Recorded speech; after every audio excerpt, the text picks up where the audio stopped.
အားလုံးပဲမင်္ဂလာပါတော်1ကနေပြန်လဲကြိုဆိုပါရစေကျွန်တော်အခုဒီဗီဒီယိုမှာပေါ့နော် Excel မှာ filter အသုံးမပြုတတ်တဲ့သူတွေအတွက်ကျွန်တော် Excel မှာ filter ဘယ်လိုသုံးရလဲဆိုတာလေးကိုဒီဗီဒီယိုလေးမှာပြောပြပေးမယ်ပေါ့နော် Okay အဲ့တော့ကျွန်တော်ဒီမှာစင်းစရာလေးတစ်ခုဖွင့်ထားတယ်ပေါ့နော်ဆိုတော့ဒါလေးကိုကျွန်တော် filter သုံးပြီးတော့စင်းတွေစစ်ထုတ်မယ်ပေါ့အဲ့တော့ filter ကဘယ်လိုသုံးရတာလဲဆိုတော့စင်းအများကြီးတွေကနေကိုလိုချင်တဲ့ data လေးတွေကိုတီးတန့်ကွက်ပြီးတော့စစ်ထုတ်ပြီးကြည့်တဲ့အခါမျိုးမှာသုံးတာပေါ့နော်အဲ့တော့ filter သုံးမယ်ဆိုရင်အရင်ဆုံးကျွန်တော်တို့ကဒီ table ရဲ့အပေါ် heading လေးကို selection မှတ်လိုက်မယ်ပြီးတော့ရင်ကျွန်တော်တို့ဒီ home tab ရဲ့ဒီမှာ sort and filter ဆိုတဲ့ဒီ setting အောက်မှာပေါ့နော် setting အောက်မှာကျွန်တော်တို့filter ဆိုတဲ့ graphic ပုံလေးတွေ့ပါလိမ့်မယ်ဆိုတော့ဒါလေးကိုကျွန်တော်တစ်ချက်နှိပ်လိုက်ပါနှိပ်လိုက်ရင်ကျွန်တော်တို့ဒီ table ရဲ့ heading မှာအခုလိုမြားလေးတွေကျလာလိမ့်မယ်ပေါ့နော်အဲ့တော့မြားလေးကျလာပြီဆိုရင်ဒီမြားလေးတွေကိုနှိပ်ပြီးတော့ကျွန်တော်တို့ကဒါ filter လုပ်လို့ရပါပြီဥပမာကျွန်တော် category အခုဆိုရင်ဒီမှာစင်းတွေကအများကြီးဖြစ်နေတယ်အဲ့ဒီထဲမှာကျွန်တော် category မှာ mouse နဲ့ပတ်သက်တဲ့စင်းရင်းလေးပဲကျွန်တော်ကကြည့်ချင်တယ်ဒါမျိုးဆိုဘယ်လိုလုပ်မလဲပေါ့နော်ဒါဆိုရင်ကျွန်တော် category ဘေးကမြားလေးကိုတွားပါပြီးတော့ရင် select all ဖြုတ်ပြီးတော့ကိုကြည့်ချင်တဲ့ product လေးကိုပဲကျွန်တော်က amend တက်လိုက်ပါပြီးတော့ရင် okay နှိပ်ပါဒါ filter သုံးတာပါပဲเนาะအရန်လွယ်တယ်အဲ့တော့ကျွန်တော်ငကိုမူလအတိုင်းပြန်ထားရခြင်းတယ်ဆိုရင် filter ကိုပြန်သွားပြီးတော့ရင် clear filter ဆိုတာပြန်နှိပ်လိုက်ဒါဆိုငကိုတိုင်းပြန်ပြီးတော့ဖြစ်သွားပြီအဲ့တော့ဒီမှာတစ်ခုတည်းကြည့်လို့ရတာလားဆိုတော့မဟုတ်ပါဘူးကျွန်တော်တို့ဥမာ keyboard နဲ့ mouse ကစီးရင်ကြည့်မလားရတယ်ဒါဆို select all ဖြုတ် keyboard ကို amend တက် mouse ကို amend တက်ပြီးတော့ရင် okay ဒါဆိုရင် keyboard နဲ့ mouse စီးရင်ပဲထွက်လာတယ်ဒါဆိုရင် product name တွေကဘာတွေလဲ ID တွေကဘာတွေလဲပြီးတော့ရင် price တွေကဘယ်လောက်လဲ store level ဘယ်လောက်ကျန်သေးလဲစသဖြင့်ပြန်စစ်လို့ရတယ်ပေါ့နော်အဲ့တော့ကျွန်တော်ငကိုတိုင်းပြန်ထားရအောင်ကျွန်တော် clear filter လေးပြန်လုပ်လိုက်ပါအဲ့တော့တခြား column တွေမှာလည်းစစ်ထုတ်လို့ရတယ်ပေါ့နော်ဒါတော့ကျွန်တော် category column တိုင်းမှာစစ်ပြပေးတာပါပြီးတော့ကျွန်တော်တို့ဒီမှာပေါ့နော်ဒီအခုစင်းရင်းလေးမှာဆိုရင်ကျွန်တော်ကဒီထားပါတော့ mouse နဲ့ laptop စင်းရင်းလေးကိုကျွန်တော်စစ်ထုတ်ချင်တယ်ဒါဆိုရင်များလေးပြန်သွား select all ဖြုတ်mouse နဲ့ laptop စင်းရင်းလေးကိုမှရတက်မယ် okay နှိပ်တယ်ဒါဆို mouse နဲ့ laptop စင်းရင်းလေးထွက်လာပြီပေါ့နော် okay နောက်ထပ် sheet တစ်ခုမှာကျွန်တော်စမ်းပြအောင်မယ်ဒီရှိမှာကျွန်တော်ဘာလုပ်ပြမလဲဆိုတော့ဒီမှာတဲ့ store level ပေါ့နော် store level က10ခုအောက်ယော်နေနေတဲ့စင်းလေးကိုကျွန်တော်စစ်ထုတ်ချင်ပါတယ်ပေါ့နော်store level ဒီမှာဆိုရင်10ခုအောက်ပေါ့နော်10ခုအောက်ဖြစ်နေတဲ့ကျွန်တော်တို့စင်းလေးကိုစစ်ထုတ်မယ်ပြီးသွားရင်ဒါတွေကိုကျွန်တော် store ပြန်ဖြည့်မယ်ပေါ့ဒါမျိုးတွေအတွက်ပေါ့နော်အဲ့တော့ဒါဆိုရင်ထုံးစံတိုင်း table ခေါင်းစည်းလေး select ပြီးသွားရင် sort and filter ကိုသွားပြီးသွားရင် filter တက်ပါပြီးရင်ကျွန်တော်တို့ကဆွမ်းနာလိုမျိုးဒီလိုစာသားတွေထည့်ထားတဲ့column မျိုးဆိုရင်ကျွန်တော်အမှန်ချင်းဖြုတ်တက်နဲ့တွားတယ်ဒီလိုမျိုးကဏ္ဍတွေထည့်ထားတဲ့ column မျိုးဆိုရင်တော့ကျွန်တော်တို့ကဒီမှာအမှန်ချင်းဖြုတ်တက်နဲ့မတွားတော့ဘဲနဲ့ number filter ကနေတွားပေးရတယ်ပေါ့နော် okay ဒါဆိုရင်ကျွန်တော်တို့ကဒီမှာ number filter တွေကိုတွားပြီးတော့10ခုအောက်လို့ပြောထားတာဖြစ်တဲ့အတွက်ဒီမှာ less than ရွေးရမှာပေါ့နော်ဒီမှာ greater than တို့တခြား less than or equal greater than or equal စတဲ့ဒီ setting လေးတွေရှိတယ်ပေါ့နော်ဒါလေးလည်းသုံးလို့ရတယ်ကျွန်တော်ကအခု10ခုအောက်ဖြစ်တဲ့အတွက်ဒီမှာ less than ကိုရွေးပြီးတော့မှဒီမှာ10လို့ထည့်လိုက်မယ်ပေါ့နော်ပြီးသွားတဲ့အခါမှာ okay နှိပ်လိုက်မယ်ဆိုရင်ဒါ store level မှာ10ခုအောက်ယုံနေနေတဲ့စင်းလေးထွက်လာပြီပေါ့နော်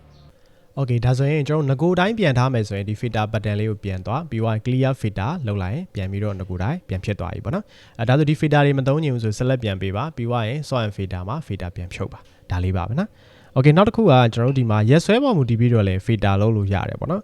ရက်ဆွဲပေါ်မူတည်ပြီးတော့ filter လုပ်လို့ရှိရင်လည်းကျွန်တော်တို့ကဒါပုံမှန်အမှန်ချင်းဖြုတ်တက်နေပဲတွားပေးရတယ်ပေါ့နော်အဲ့တော့ဒီမှာဆိုရင်ကျွန်တော်တို့ filter လေးတခါလေးထည့်ထားပြီးသားဒီဘက်ကမြားလေးကိုနှိပ်မယ်ပေါ့နော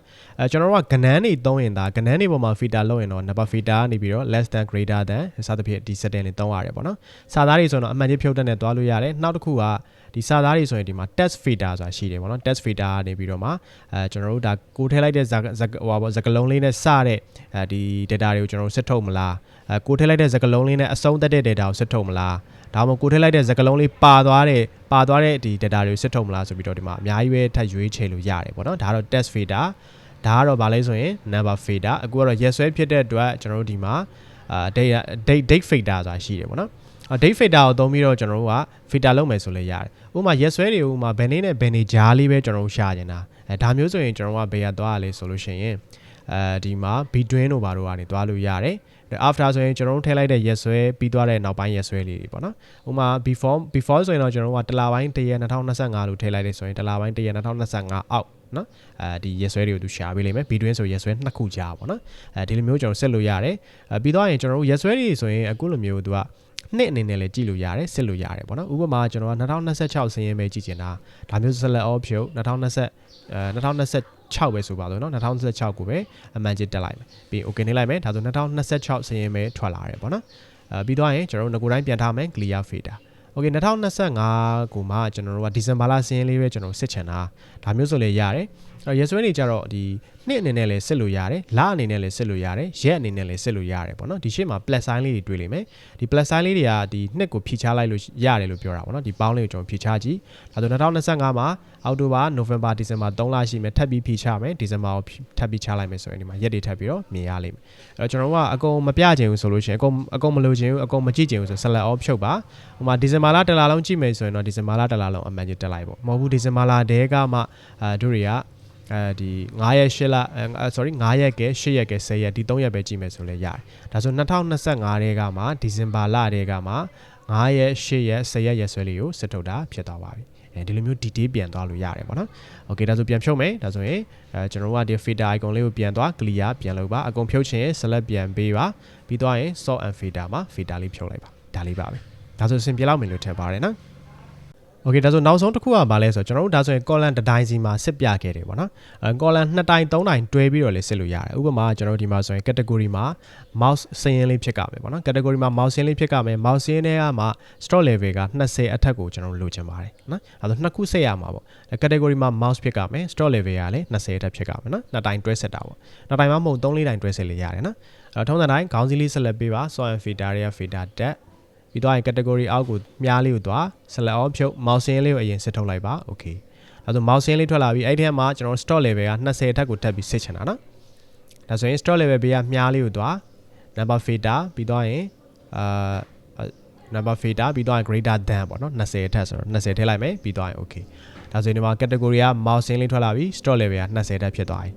ဒါဆိုရမယ်ထင်ပါတယ်ဟုတ်ပြီနော် okay ဒါဆိုရင်ဒီ video လေးကကြိုးရှိလောက်မယ်လို့ထင်ပါတယ်အဲ့တော့ကျွန်တော်တို့တခြားဘာဗီဒီယိုလေးလှုပ်စေခြင်းသေးလဲပေါ့နော်လှုပ်စေခြင်းတဲ့ဗီဒီယိုလေးရှိတယ်ဆိုရင်ဒီ video ရဲ့ comment မှာ comment ရေးသွားခဲ့လို့ရပါတယ်နောက်ဗီဒီယိုမှာပြန်ဆောင်ကြပါမယ်